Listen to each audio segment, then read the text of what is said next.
put together a special speaker. I mentioned it last week, and as I mentioned last week, I'll just restate it a little bit, that I shared a message a couple weeks ago, your sons and your daughters shall prophesy, and I said, well, who has anybody here had that experience? And I don't know that any of us as a youth group have had that experience, but when I asked that question, oh sorry, I missed that one then. When I asked that question, I knew that there was an answer of, yeah, I've heard of that. In fact, I know it's occurred once before, as way back when, involved with youth. There was a youth prayer service that took place here, and I wasn't even here, but I knew about it, and I heard about it from Brother Rick Bailey at the time. God had, through those prayer services, those youth prayers, brought the group of young people to a deeper place with Him, and one of those young people has grown up to become, I would say, a pillar in our church, an example to look for. And Sister Katie Kleimola, God has orchestrated this all. If you think that we take a poll and we vote for who's going to be the speaker, I'll tell you that's not the way it works. God is really orchestrating all of these things, and so I'd like to ask Sister Katie Kleimola to come right now and share whatever God has laid on her heart. Thank you. Praise the Lord. How are you guys doing? Good. Awesome. I'm going to tell you, I have been taken back tonight. Taken back about 15 years to this very room. And it's a great feeling because I can see me in all of you at some point. I am thoroughly impressed. Mariah, oh my goodness. I didn't even know you played the keyboard. Singers, Kyle. You guys are great, and continue to do what you're doing, because you know what? You got to grow up sometime, and there is a place upstairs for you. So, Brother Portman kind of took the words right out of my mouth, or right over my notes here. So, I'm just going to continue on what he said. But first, can you pray for the service? Yes, Jesus. God, I'm thankful for your spirit that we're feeling, God, the presence that's in this place, God, for the word that's going to go forth. Let your anointing be on it. Let it touch our hearts and our minds, and let us be changed in Jesus' name. Amen. Amen. So, I hate doing this. I am not a public speaker. I had a class in college, and I have not used it for work at all. So, I guess I'm using it now. But, so bear with me. I won't be long, but just bear with me. I wanted to talk to you guys about 3 things: relationship, testimonies, and gifts. They're kind of 3 separate things, but I'm hoping they meld together and you guys can understand where I'm coming from. I don't come to you with a lot of knowledge or wisdom, but I do have some experience with being like you guys. So I remember youth service just like this. It was actually in the old building. This building hadn't even been built at that time. Sister Dorflinger got up and she was asked to speak for a service just like this. And she said, I never thought I had a testimony. And I'm like, well, me neither. I have 2 great parents. I have a house. I have a roof over my head. I don't have anything that I need. And I thought, that's exactly how I feel. I feel like God never brought me from anything. Who else has felt like that? Like they don't have a testimony. Okay, thanks for not raising your hand. Because you just gave one. Yeah. So,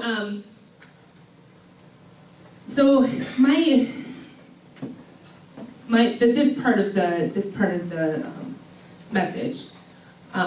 I went over and over on, and I kept using the word distraction. And not, actually, let me go back to testimony for a second. For those that you think you don't have a testimony, I want you to really think about that too, because what if it's about what God kept you from? God didn't put you in a family that abused you. He kept you from that. You you have to think about what God kept you from as something that you can use as a testimony to somebody else, ministering to somebody else. I don't want those that don't think they have a testimony to go look for something in the world just to give you a testimony for God, for something for God to bring you out of. But you know what? We were not put in this world or on this earth to test God. We were put on this world to live our best for Him.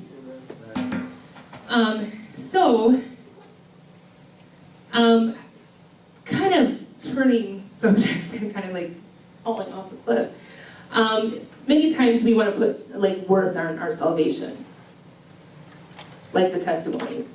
Well, his testimony is better than mine. Dakota's testimony is better than mine because I don't really have one, and Dakota has, had a testimony.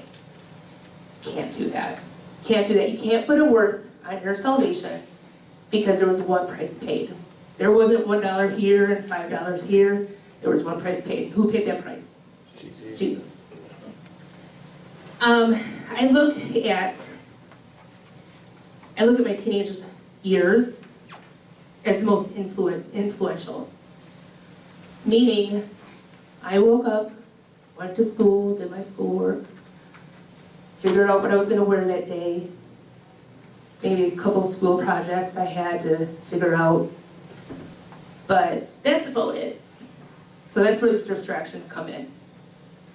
When you guys grow up, this is the influential time of your life. So when you guys grow up, some of you guys are grown, you guys are college age, high school age, and you are going to have more struggles in your life, more things to run into that can pull you away from God. And what you need to remember is you need to keep God at the number one focus.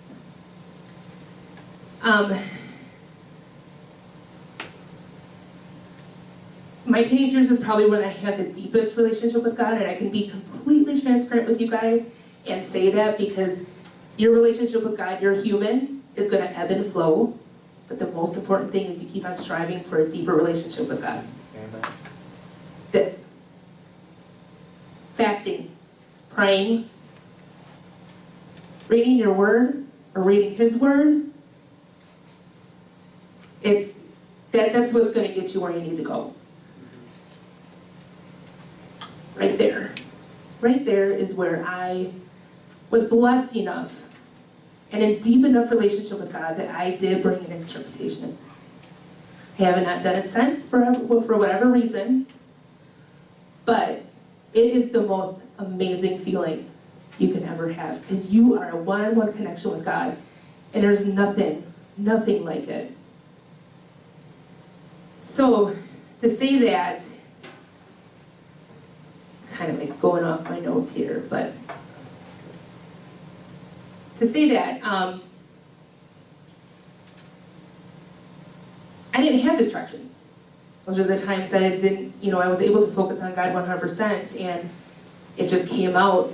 It was a great youth service or a youth prayer service, and it just came out, and I was blessed by it, and I hope other people were blessed by it. But let me tell you, just because it doesn't happen all the time in a youth service, or you don't feel like you see that in a youth service, you guys are not immune to the gifts of God. Okay, this gifts of the Spirit. 1 Corinthians 12, 1 through 13 says, "Now concerning spiritual gifts, brethren, I would not have you be ignorant or uninformed."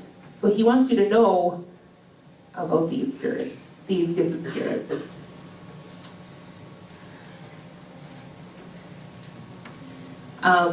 One of the gifts of the Spirit is wisdom. I don't really have that. I guess I can go by. I guess I'm giving you a little nugget of wisdom, if you want to really say. Another is knowledge. Working of miracles, healings, faith, prophecy, discerning of spirits, tongues, and interpretation. All of these you are all able to have. That's going to get you there. Right?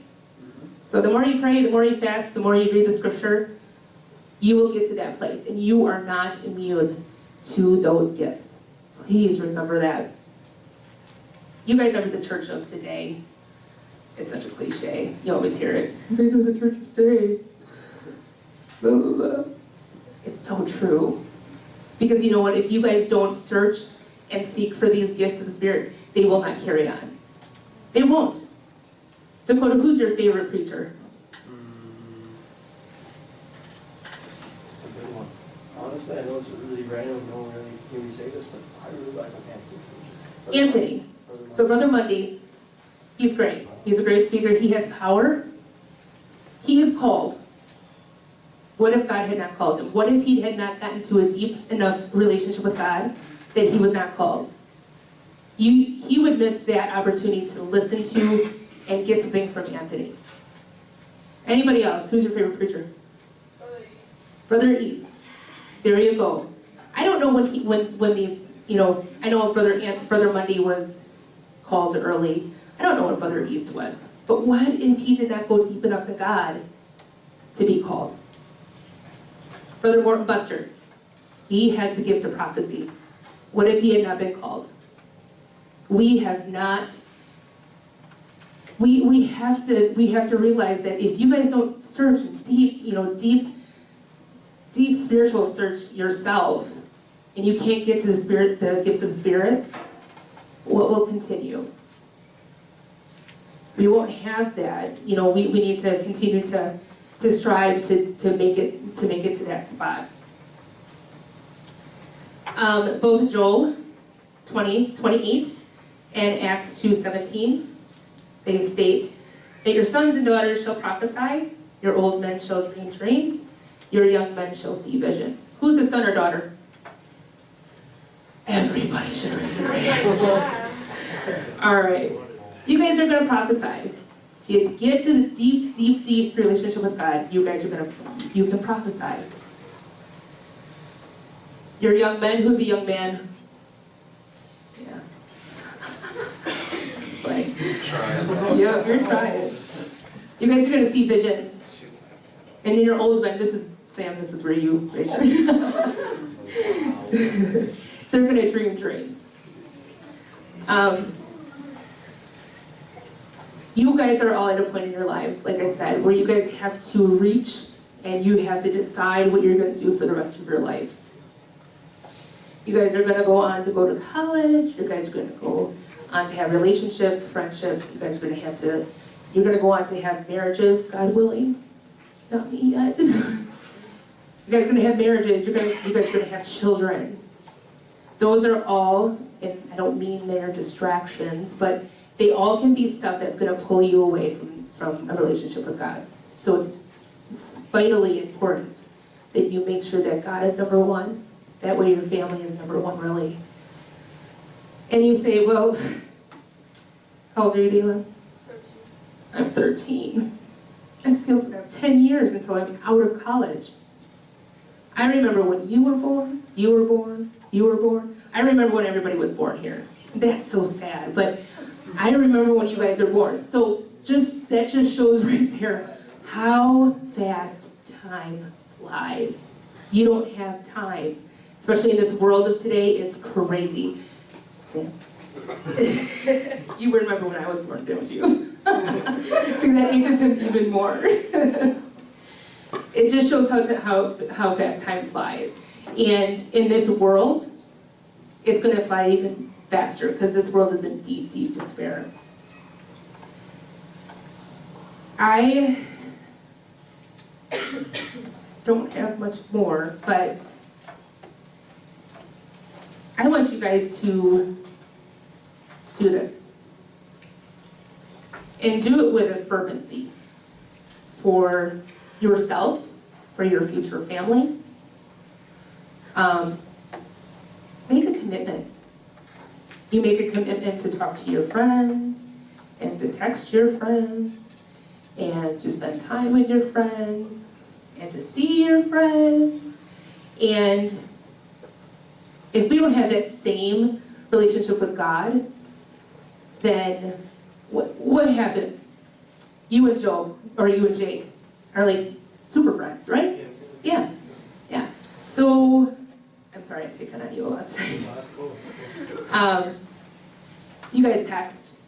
I don't know if you were guys, I don't really text each other. Yeah. No? Like, what up, bro? No? Okay, girls, you text your friends, right? Yeah.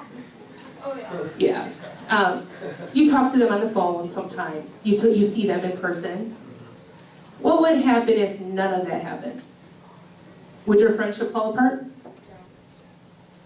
Most likely. Most likely. Most likely. So, same with God. So if you don't talk to God, you don't read his texts, his Bible, right? Oh? Oh? You don't see him. What I mean by see him is you don't see him in the person at church. So if you don't have any of that, you don't have God. So we want to make sure that we are concentrated more on pleasing our God rather than making sure that we contact our friends. Amen. And I don't mean to rebuke, that's not what I'm here for. But we want to make sure that God is number one priority. I am done, but I just want to say I am so pleased and so proud in the most spiritual sense of the word, I just want to put that in there, of our leadership and our youth. Brother Corbin's doing a great job. The Dixons are just fantastic. You guys are great. Continue to strive for that better relationship with God.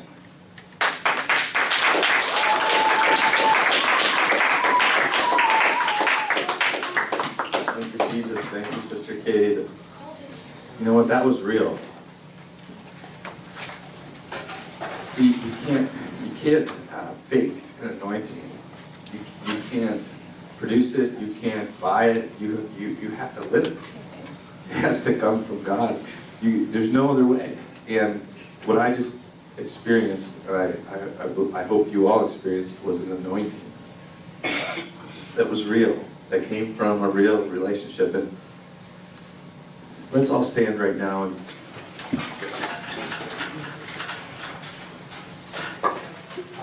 I see an opportunity that I think some of you see too. And you know, we look around and when we talk about this journey, I don't think about it as in a journey to get to the same place that you see your parents or the other people around this church are at. It's not to get to where they're at, it's to get to a place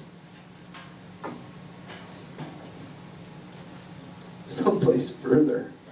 Because there's no end with God. The only limitation is us, and as Sister Katie said tonight, as I can attest, and anyone who's somewhere over the age of 25 can attest, that life, it only presents you with more and more things to take your time, your energy, your focus. You right now, at this point in your lives, have an opportunity that you literally, well, it may not always feel like you have more time.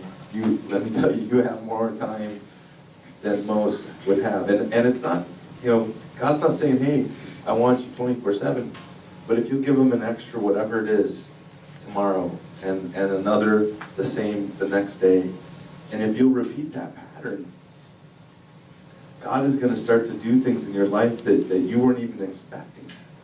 And like Sister Katie said, there's no age requirement on being used of God. It's simply, where are you in your relationship relative to God, and how willing are you to let Him use you? And things will happen that you didn't produce. And you sit right here saying, oh, I could never imagine that happening, because today you don't have that unction. But if you'll make this commitment, if you'll go on this journey, God is going to, I believe, take some of these young people and go so far past what anyone else has experienced. Right. And as you go further, other people will see you and they'll go further. Even those that weren't on the journey will all of a sudden find themselves in a deeper place with God because of your commitment. And so as the musicians come, let's all pray right now. And let's ask God to individually speak to us, to help identify, you know, that thing that keeps coming to your mind over and over again, thinking, I should really do this, whatever it is. I should really pray some. I should really read some. Or I've never fasted, but I keep feeling like I have this thought over and over again. That's God. He's speaking to your heart. He's saying, I've got that step. I want to draw you deeper. I want to make myself so real to you. I want to demonstrate the gifts of the Spirit that I have so freely given, that have no age restrictions, no limitations. God, I pray that you would touch, direct each and every one of us, God, that you would speak to our hearts, that we would listen to that voice that keeps repeating, I should do this or I should do that, God. Lord, that we wouldn't just hear that voice, but that we would respond to it, God, that we would take a step, even if it's just a little step. And I know the first steps are always the hardest ones.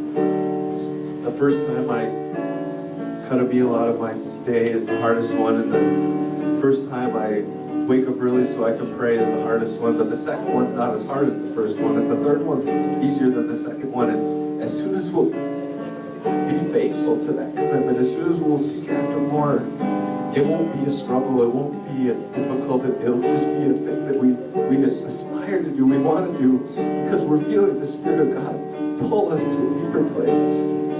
I don't want that just for individuals, I want that for myself, and I'm going to go on this journey, and I know that some of you are going to go on this journey. God, we commit this time to you, God. We're